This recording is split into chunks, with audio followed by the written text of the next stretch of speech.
기도하겠습니다. 하나님 아버지, 하나님의 은혜 가운데에 다시금 새 아침을 맞게 하시니 감사합니다. 하나님께서 저희들을 날마다 붙들어 주시고 믿음의 길로 걷게 하여 주심을 감사드립니다. 하오나 저희들은 때때로 그 믿음의 길을 기쁘게 찬송하며 따라가며 기뻐할 때도 있으나 그렇지 못할 때도 더러 있습니다. 더러는 그날이 오래될 때도 있습니다. 참 믿음으로 살아간다는 것이 힘겨울 때도 있습니다. 주님, 저희들에게 긍휼을 베풀어 주시기를 간절히 기도드립니다. 저희가 연약하여서 마치 넘어질 것 같을 때에, 또 때로는 넘어졌으나 다시는 일어서지 못할 것 같을 때에 하나님께서 저희의 손 붙드시고 일으켜 인도하여 주시는 약속의 그 길 가운데에 살고 있음을 저희들이 잊지 아니하는 주의 자녀들이 되게 하여 주시옵소서.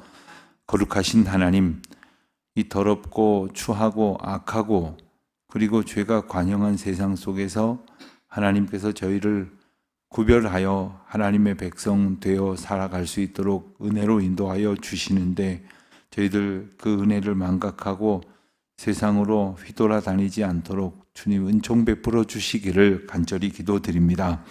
하나님, 저희를 꼭 붙들어 주시되 저희에게 허락하신 말씀 저희가 붙들러 살아갈 수 있도록 은혜를 더하여 주시옵소서. 하나님, 때로는 깨끗하고 맑은 공기가 있는 곳에 얼마든지 가서 서 있을 수 있음에도 불구하고 더럽고 해로운 그런 나쁜 환경 속에 저희들이 그곳으로 찾아 들어갈 때가 있습니다. 참으로 어리석은 저희들의 모습을 볼 때가 있습니다. 하나님, 저희들 영적으로 민감하여 주님께서 인도하시는 은혜를 잘 깨달아 알 수 있도록 주님 도와주시기를 간절히 기도드립니다. 오늘은 현충일로 맞습니다.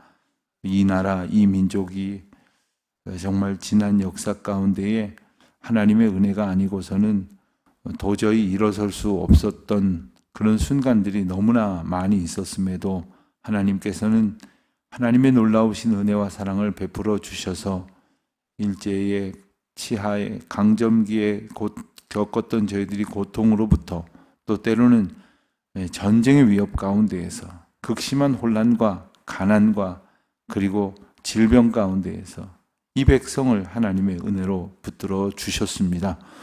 마치 당장 무너져도 이상할 것이 없을 만큼 위태로운 세상의 형편 속에서, 또 썩어져 가는 이 세상의 시류를 보면서도 정말 하나님께서 저희를 책망하시기보다는 길이 참아 기다려주시는 은혜와 또한 구하시고 건지시는 은총 베푸셔서 여기까지 이르게 하여 주셨는데, 하나님, 저희가 하나님의 은혜 앞에 겸손하고 드리고 감사하며 무엇보다도 이 나라와 이 민족을 하나님께서 주신 은혜 안에 감사함으로 주님 앞에 의지하며 또한 중보하며 살아가는 저희들이 되게 하여 주시옵소서.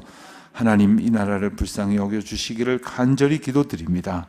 특별히 새로운 정부를 세워주셨는데 이 어지러운 나라가 이리저리 찢기고 갈라지고 계층 간에 세대 간에 또한 여러 가지 이유로 사분오열된 그러한 민심이 하나님 앞에서 하나가 될 수 있도록 은혜를 베풀어 주시기를 기도드립니다. 하나님을 알지 못하는 많은 사람들과 더불어 살아가는 저희들이 지혜롭게 하여 주시옵시고, 하나님의 뜻을 지켜가며 살아가는 것은 물론이거니와 그 뜻을 하나님 앞에 잘 증거하고 고백할 수 있도록 은혜를 얻게 하여 주시옵시고, 또한 세상 앞에 하나님의 말씀 붙든 자로 담대히 서 나아갈 수 있도록 인도하여 주시옵소서. 하나님, 특별히 오늘은 온 교우들이 친교의 날로 함께 모여 사랑의 교제를 나눌 수 있는 귀한 시간을 허락하여 주셨습니다. 준비한 모든 손길들 하나님 복의 복을 내려 주시옵시고, 오늘 나누는 모든 순서마다 하나님 영광을 받아 주시옵소서. 많은 교우들이 함께 참여하며 사랑으로 연합할 수 있는 기회가 되게 하여 주시옵소서. 슬픈 일 당한 가정이 있습니다. 하나님 위로하여 주시옵시고, 하늘의 신령한 은혜와 땅의 평강으로 붙들어 주시옵소서. 주님의 위로가 아니고서는 저희들 하루도 한순간도 평안하게 살 수가 없는 참으로 연약한 존재들입니다. 하나님, 저희들에게 주의 긍휼을 풍성히 더하여 주시옵소서. 이 날이 복된 날 되게 하여 주시옵시고 아름다운 주님의 영광이 선포되는 날이 되게 하옵소서. 특별히 저희들에게 이와 같이 예배당 자리에서 베푸신 은혜 허락하여 주신 것처럼 흩어져 있는 모든 성도들, 여러 사정으로 인하여 떠나 있는 모든 이들, 해외에 있는 이들이나 지방에 있는 이들, 또한 군문에 나가 있는 자녀들, 유학 중에 있는 젊은이들, 내일을 위하여 오늘 애쓰고 수고하는 모든 주의 권속들에게 하늘의 신령한 은혜와 땅의 복을 허락하여 주시옵소서. 감사하오며 이 모든 말씀 우리 주 예수 그리스도의 이름으로 기도드립니다. 아멘. 민수기 34장 11절부터 15절까지 말씀을 보겠습니다. 민수기 34장 1절부터 15절까지 말씀 이제 저와 함께 봉독합니다. 여호와께서 모세에게 말씀하여 이르시되 너는 이스라엘 자손에게 명령하여 그들에게 이르라. 너희가 가나안 땅에 들어간 때에는 그 땅에 너희의 기업이 되리니 곧 가나안 사방 지경이라.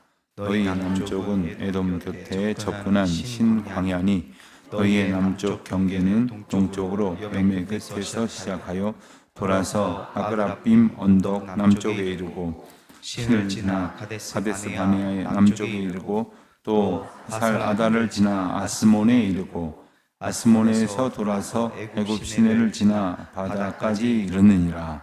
서쪽 경계는 대가 경계가 되나니 이는 너희의 서쪽 경계니라. 북쪽 경계는 이러하니 대에서부터 호르산까지 그어라. 호르산에서 그어 하맛 어기에 이르러 스닷에 이르고 그 경계가 또 시브론을 지나 하살 에난에 이르나니 이는 너희의 북쪽 경계니라.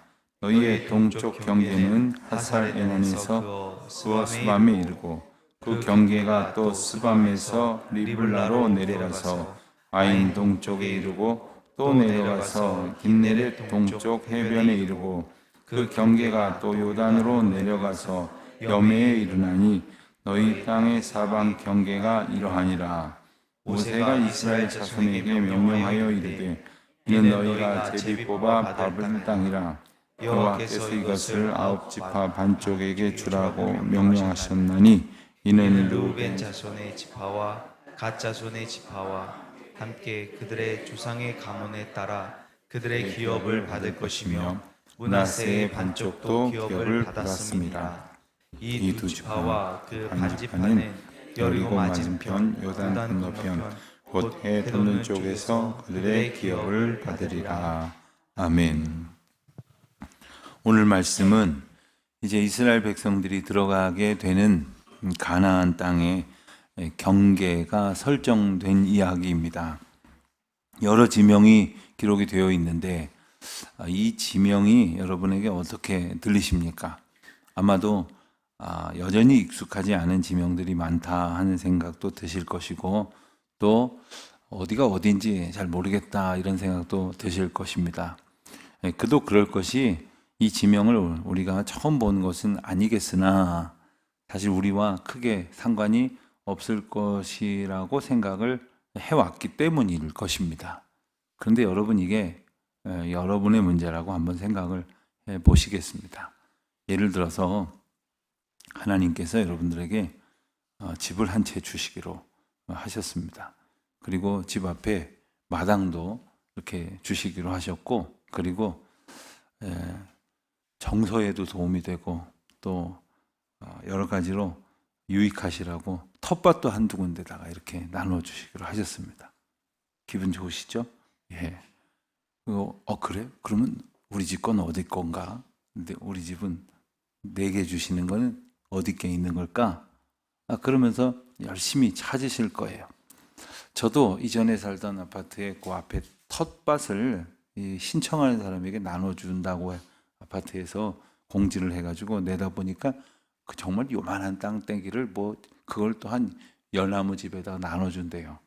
그래도 어떻게 한번 거기다 꽃이라도 한번 심어보고 재미있게 지내볼까 싶어서 신청을 하고는 여러 날 동안 뭘 심을까 그 중에 어느 땅을 줄까 이렇게 한참 생각했던 적이 있는데 그만 추첨해서 떨어져 가지고 못 받았어요. 자, 그런데 그럴 때 우리는 관심을 가질 수밖에 없습니다. 과연 내가 머물 때가 어딘가, 우리에게 주시는 땅이 어딘가, 우리가 살 곳이 어딘가, 우리의 경계가 어디까지인가. 이스라엘 백성이라고 생각을 해보세요.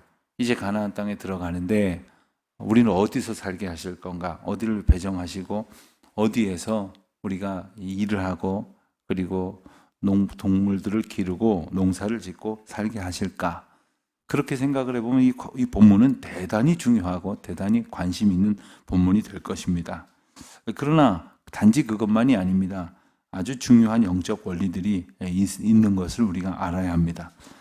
먼저 우리가 구체적인 경계가 어떠한가를 보면 대략 2절부터 5절까지는 이제 남쪽으로의 경계를 말하는 것이고 6절은 서쪽으로의 경계, 7절부터 9절까지는 북쪽으로의 경계를 말한다면 10절부터 12절까지는 동쪽으로의 경계를 말합니다.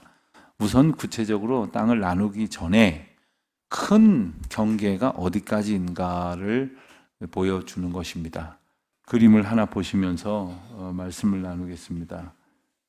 이 그림을 보시면 지금 이 그림은 지파별로 나눈 그림인데 이 색깔로 표시된 그 지역이 전부 다 합쳐서 이제 이스라엘에게 주어진 지경입니다. 그러니까 이 지경의 가장자리가 오늘 본문의 경계가 되는 겁니다. 우선 남쪽으로의 경계를 보면 2절부터 나오는 본문에 보는 대로 에돔 곁을 접근한 신광야가 남쪽 경계다. 에돔이 여러분 보시기에 우측 하단에 위치하고 있죠. 이 에돔 신광야가 경계가 되고 동쪽으로는 염해 끝에서 시작한다. 그러니까 그림의 제일 아래쪽에 오른쪽에 해당하는 경계를 말하는 것이고 돌아서 언덕 남쪽에 이르고 가데스 바네아에 이르고 또 하살하다를 지나서 이제 왼쪽으로 이렇게 표시가 되는 겁니다. 그래서 애굽 시내를 지나서 저 끝에 바다까지 이르게 된다.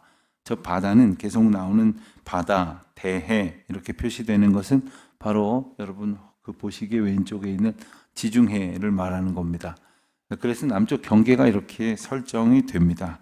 서쪽 경계는 어떻게 됩니까? 말 그대로 그냥 간단하게 바다가 경계가 되니까 바다까지, 그러니까 대해, 지중해까지가 경계가 되고, 자, 북쪽 경계는 7절부터 9절 말씀을 보면 대해에서부터 쭉 올라가서 호르산까지, 그리고 호르산에서 다시 이제 오른쪽으로 오다 보면 하맛 어기와 스닷이라고 하는 곳이 있고, 그리고 익숙하진 않지만 시브론이라고 하는 곳과 하살 에난에 이르러면서 위쪽으로 쭉 경계가 이렇게 표시가 됩니다. 이것이 이제 북쪽 경계가 되는 겁니다. 이제 마지막으로 이제 동쪽 경계, 이제 여러분 보시기에 오른편에 있는 선의 경계를 보면 맨 오른쪽 위쪽에 있는 하살 에난이라고 하는 곳으로부터 쭉 내려와서 이제 스밤 그리고 리블라 이러면서 쭉 아래에 내려가서 요단강을 지나서 이제 염해에 이르고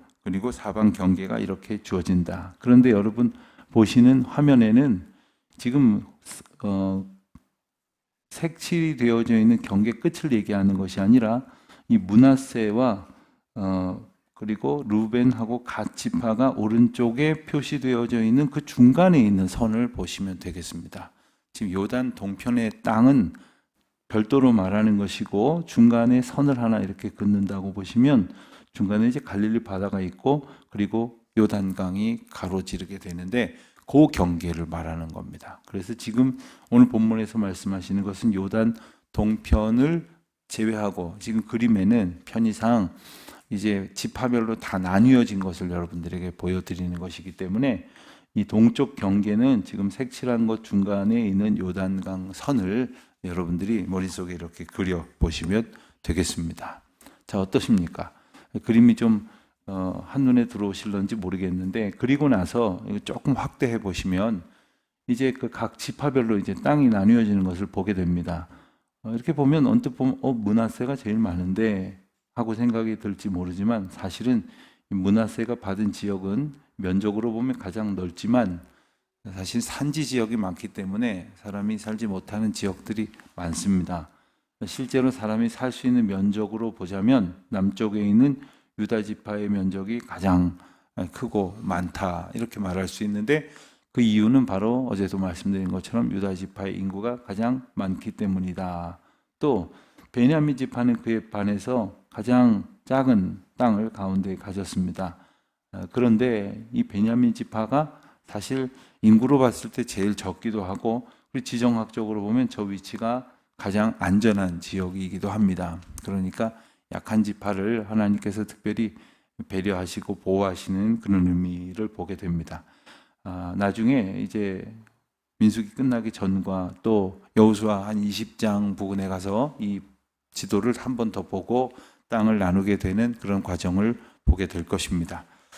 자, 오늘 말씀을 보면 13절 이하에 보면 이제 땅 분배의 어떤 원칙들이 나옵니다. 어떤 땅 원칙이 있는가? 우선 요단강 동편에 정착을 요청했던 지파가 있었던 것을 아마 여러분들이 기억하실 겁니다.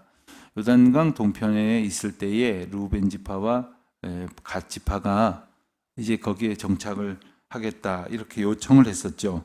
그리고 므낫세 지파의 절반 정도까지 이제 요단 동편을 나누어 주시는 하나님의 계획을 말씀하십니다. 그리고 이제 요단강을 건너서 있는 요단 서편이 되겠죠. 거기 9지파 반이 이렇게 이 땅을 나누어서 서게 될 것이다.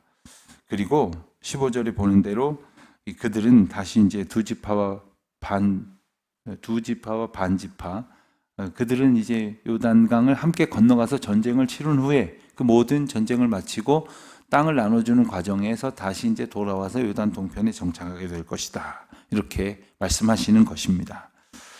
땅의 경계를 말씀하시고 이후에 땅의 분배에 대한 기준을 말씀하시면서 우리가 세 가지를 꼭 기억을 했으면 좋겠습니다.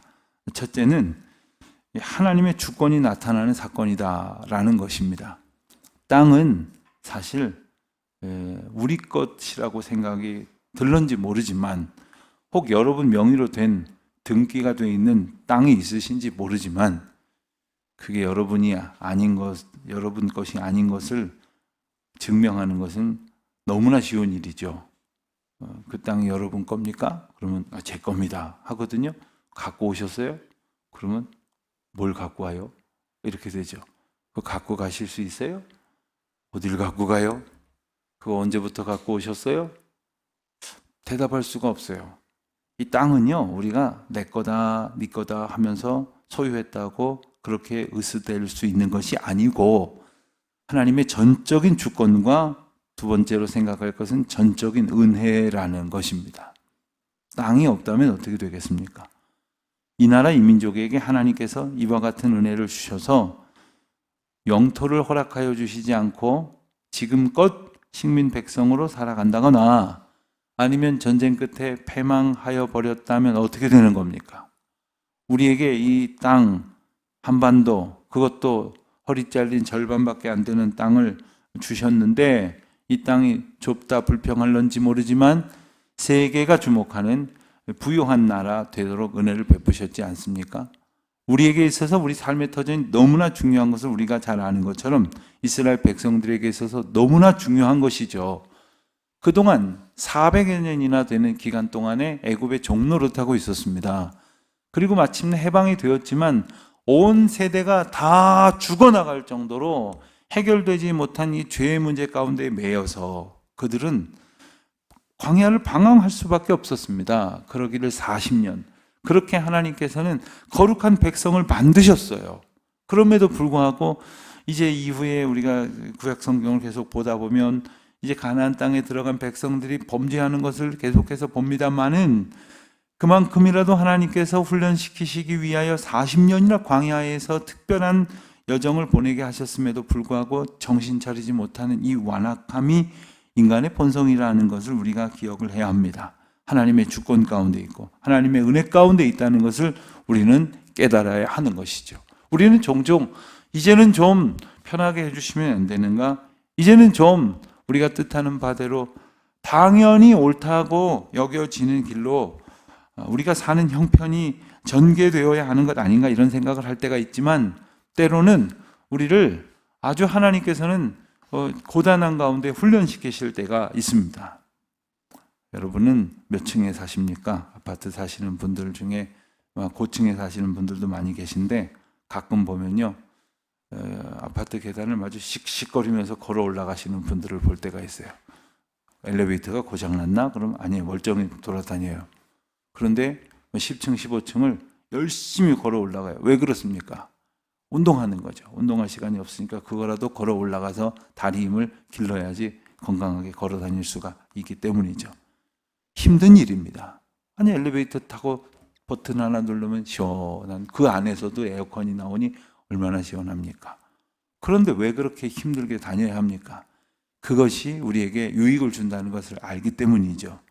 고난이 은혜요, 유익이라는 것을 우리는 잘 알면서 그것을 정작 견뎌낼 힘을 하나님 앞에 구하기보다는 이 고난 없기만을 바라고 있을 때가 얼마나 많으냐 하는 것이죠. 오늘 본문을 보면서 이스라엘 백성들에게 주신 하나님의 주권과 은혜를 우리는 생각하지 않을 수 없는 겁니다. 한 가지 더 꼭 생각해야 될 것이 있다면, 하나님께서 주신 약속이 성취되는구나 하는 거예요. 하나님의 약속이 성취되는구나. 여러분, 어떤 약속은요, 말하는 즉시 이루어질 때가 있어요. 그럼 반면에 어떤 약속은 안 이루어질 거라고 끝끝내 안 이루어질 것 같다는 철저한 절망 가운데에서 그제서야 이 성취가 이루어지는 때가 있어요. 그런데 그 약속을요, 우리가 때로는 누군가와 2시에 만납시다, 3시에 만납시다 이렇게 정할 때가 있지만, 하나님의 때는 우리의 때와 완전히 달라요. 하나님의 때는 우리의 시간 개념과 완전히 다릅니다. 우리는 이만하면 주시겠거니 생각을 할런지 모르지만, 하나님의 주권적 은혜 가운데에서는 그때가 아직 이르지 아니하였을 때도 있습니다. 그렇기 때문에 우리는 그 약속을 믿고 하나님의 때가 온전히 이루어지기를 소망하는 마음으로 이루어져야 하는 것이죠. 그리고 우리는 순종을 해야 하는 것입니다. 그리고 그 때를 준비해야 하는 것이죠. 우리가 해야 할 준비를 하고서야 하나님의 은혜를 구해야 되는데, 우리는 해야 할 준비를 전혀 하지 않고, 그리고는 뭔가가 그냥 뚝 떨어지기만을 바라는 어리석음으로 살 때가 얼마나 많습니까? 오늘 저와 여러분에게 주신 약속이 무엇인지를 곰곰이 또한 묵상하면서 그 약속을 이루실 하나님을 찬송 가운데 기대하면서, 오늘도 그 뜻 가운데에 순종하기로 결단하고 순종할 수 있는 힘 우리에게 주시기를 구하고 기도하는, 그래서 하나님의 복과 은혜를 얻는 저와 여러분 되시기를 주님의 이름으로 축원드립니다. 홍민아 권사님 친정 아버님께서 어제 소천하셨습니다. 병원이 그 빈소가 부천에 있는 순천향대학교 부속병원입니다. 고인께서 평소에 출석하시던 고인 댁 근처의 교회에서 주관을 하시게 되고, 입관이 오늘 저녁 7시에 있고 발인은 내일 오후 2시에 있는 관계로 저희 교회가 주관하는 위로 예배는 내일 오전 10시 30분에 빈소에서 드리도록 할 예정입니다. 교회에서 출발하는 차량은 9시 30분에 출발하게 될 것이고, 병원에서 만나시기를 원하시는 분은 10시 30분까지 오시면 되겠습니다. 기도하겠습니다. 하나님 아버지, 하나님께서 주신 약속, 그 약속이 이루어지게 하시는 하나님의 주권과 은혜를 보게 하시니 감사합니다.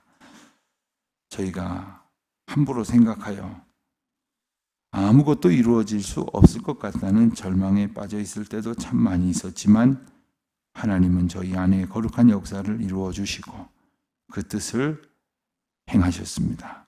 오늘도 그 하나님의 은혜를 순종하며 나아가는 저희들 되게 하여 주시옵소서. 예수님의 이름으로 기도드립니다. 아멘.